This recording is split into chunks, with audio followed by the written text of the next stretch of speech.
सच बताऊं क्या खवैय्यनो, आज ना मेरा भेल खाने का बहुत मूड कर रहा है. अभी मैं किसी ठेले पे जाएगा, भेल मंगाएगा, भेल खाएगा. पण अचानक मला हिंदी का बोलावं असं वाटलं.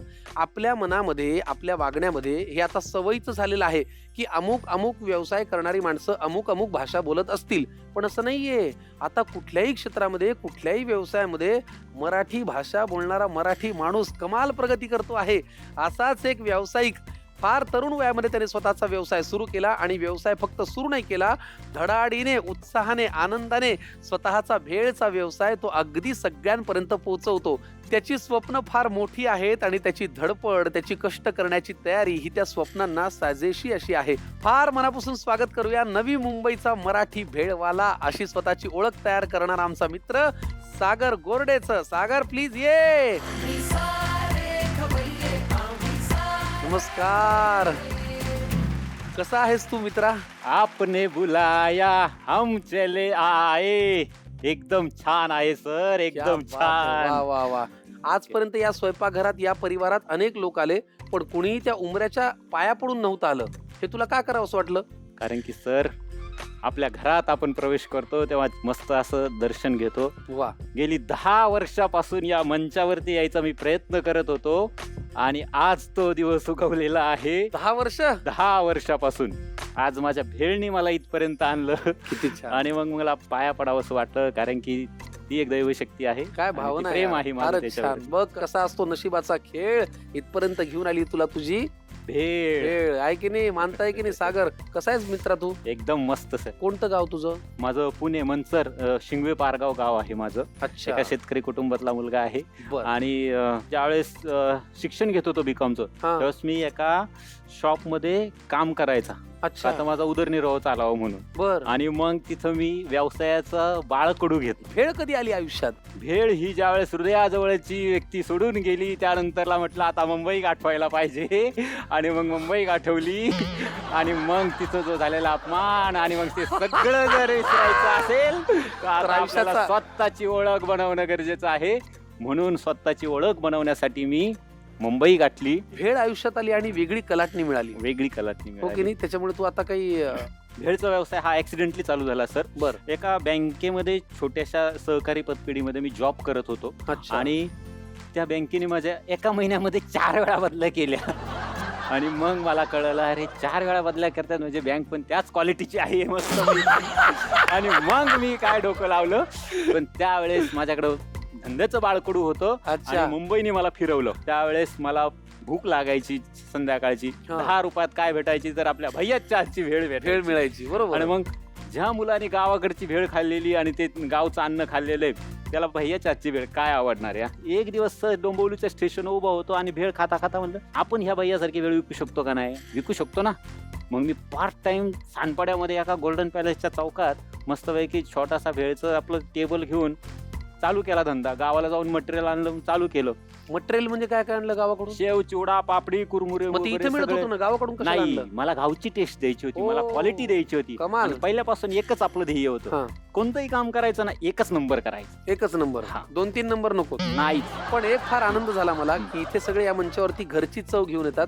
आज माझा मित्र गावची चव घेऊन आला. गावची. आणि शेतकरी कुटुंबातला हा मित्र मुंबईत आला, टक्के टोणपे खाल्ले, काही ठिकाणी नकार आला. यातून तो काय शिकला, तर मी माझ्या गावची चव मुंबईतल्या लोकांना देणार, खाऊ घालणार, आणि त्यातून तयार झाली भेळ. भेळ. तुझा हा उत्साह आणि हे सगळं करत असताना तुझ्यातला मराठी बाणा तू कायम ठेवलेला आहेस. आपण नेहमी असं म्हणतो की मराठी माणूस व्यवसाय करताना नेहमी हा विचार करतो की अंथरून पाहून पाय पसरावे. काय गरज आहे? स्वप्न मोठी बघा, तुमच्याही पदरात यश पडेल. हो की नाही? थँक्यू सागर, तू इथे आलास. आता आपण स्वयंपाकघरात जाऊया. ये दोस्ता, आता आपण पहिल्या पदार्थाकडे जाऊया. नक्कीच. कोणता पदार्थ आहे हा? अंडा सँडविच बनवणार आहोत आपण.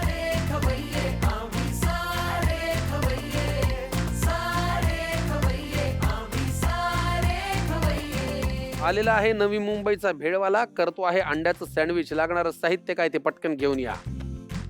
उकडलेली अंडे आहेत, मल्टीग्रीन ब्रेड, बारीक कापलेला कांदा, बारीक कापलेला टोमॅटो, त्यानंतर कोथिंबीर, काळी मिरी पावडर, त्याच्यानंतर लिंबू, गरम मसाला, किचन किंग मसाला, चवीनुसार मीठ, घरी बनवलेला तिखट मसाला. चला, असं. कृती काय करायची पहिल्यांदा? कृती पहिल्यांदा आपल्याला पॅन घ्यायचा आहे बर. 。 छान. 。 छानपैकी. पैकी . . . . . . . . . . . . . . . . . . . . . . . . . . . . . . . . . . . . . . . . . . . . . . . . . . . . . . .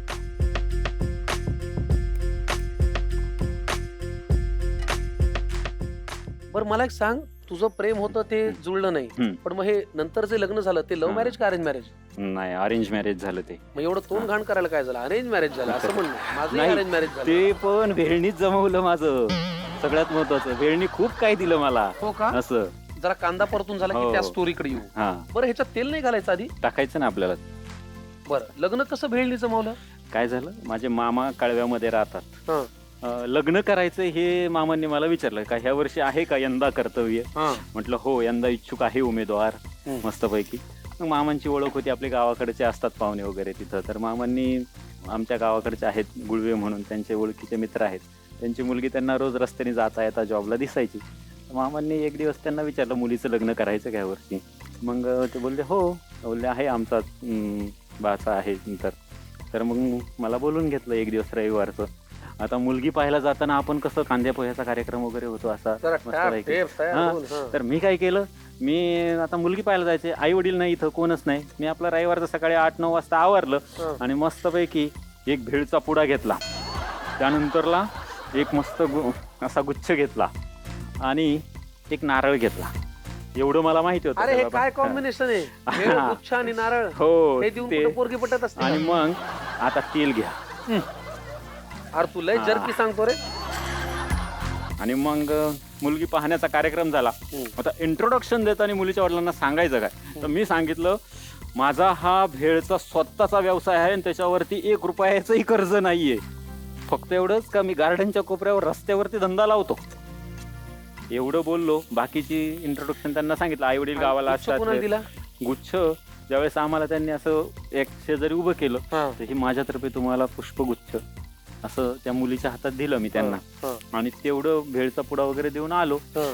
त्यानंतरला मुलीचा गपचूप मेसेज आला की भेळ तुमची छान आहे बरं का. म्हटलं ओके थँक्यू. जमला खेळ. म्हणलं आता जमला खेळ. हम्म. आणि मग मला इकडं मस्त लड्डू फुटले. म्हणलं आता जमतोय बाबा. मग म्हणजे थोडक्यात त्यांना भेळची चव आवडली. चव आवडली, आणि मग गावाकडचं लग्न आहे ठरलं. आपलं. आणि मग अशा पद्धतीने आमचं लग्न जुळलं मग जमलं. छान. आणि 31 मेला लग्न झालं आणि 8 जूनला मी पुन्हा मुंबईत आलो.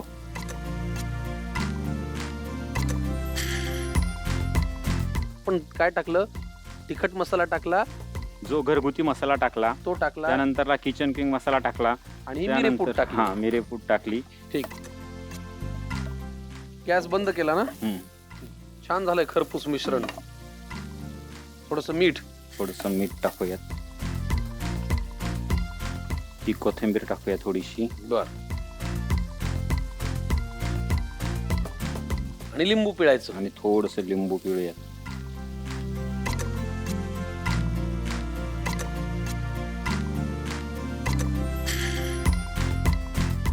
झालेलं आहे हे. अशा तऱ्हेने आपला अंडा सँडविचचा कट बनून झालेला आहे हा बर. छानपैकी. तर आपण तो याच्यामध्ये काढून घेऊयात असा.